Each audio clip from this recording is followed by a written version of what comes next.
Hey everybody, and welcome to day 8 of 31 and 31 Camp Cult, and today I'm watching The Invitation, or I've just watched The Invitation, I should say. And The Invitation is a weird movie, right? And it's weird too because there's a lot of these The movies that are going on, with all these cult movies. You got The Invitation, The Reaper, The Babysitter, and The Lodge, the Babysitter Killer Queen, I guess, as well. So already out of 8 movies, 5 of them have a "the" in the title, and unless I'm forgetting another one on this list, but I think that's all the movies I can think about.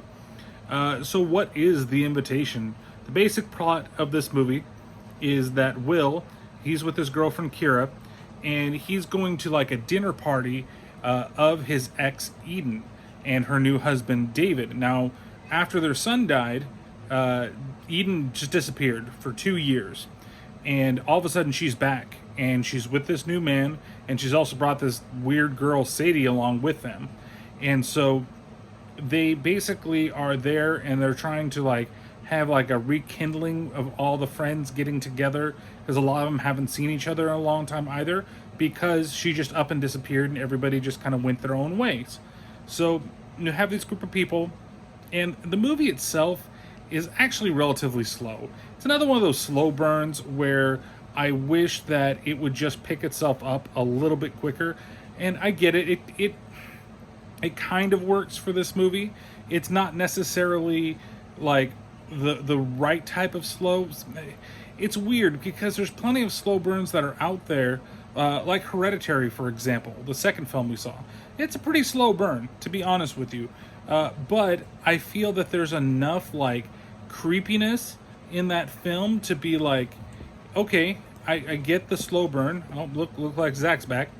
I get the slow burn, but there's enough to keep me interested in what's going on in the film.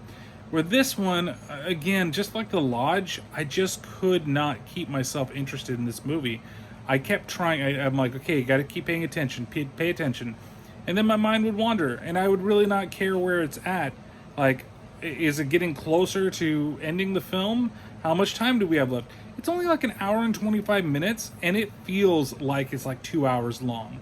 It's ridiculous at how long this movie actually feels. And that's like also some points I had with The Lodge as well. It just, like, without spoiling too much, like the whole thing with the cult, I like the idea that it's like some self-help group, like they've all had some type of pain, and I'm not going to spoil a whole lot in saying that like one of the characters, they do this like thing in the end of the second act, or first act, not the second act, where they do this like group session type thing saying what they want. It's not never, it's supposed to be like never have I ever, but instead it's I want, I desire. And one of the guys does a long story, who's played by the guy that played Twisty the Clown in American Horror Story. And he basically tells about how he killed his wife on accident and spent jail time. And everybody's like, what the fuck is going on? And it's just weird, but it's like, it's meant to kind of like teach them all about kind of like letting go. Again, it's all meant to be as this like self-help thing. But ultimately, it really is a cult, right? And it's kind of just interesting on how they present that. The acting is relatively good. That's one of the things that I can say about the movie that I did enjoy. I liked all the performances, even though there's only one person in this film that I even recognize, which happens to be the guy that plays Twisty the Clown. I kind of, the main girl, Eden, she looked really familiar. And I was like, oh, where could I have seen her before? And she was in a couple of things, but nothing that I was like, oh, I totally remember who you were in this movie, But it's actually the only thing I really like was focused on was like, her butt's weird, like in this dress. Her butt's really weird. Looked over at my wife and I'm like, isn't her butt weird? And she's like, yes, her butt's weird. And I was like, but her butt's weird, right? So, it's not a terrible movie, but it's just not for me personally. And again, if it's a movie, like if you are into the slow burn stuff, I think that you might like it. I think you might get creeped out by it. I think that You know, the way they build everything up. I like the little flashbacks as he has.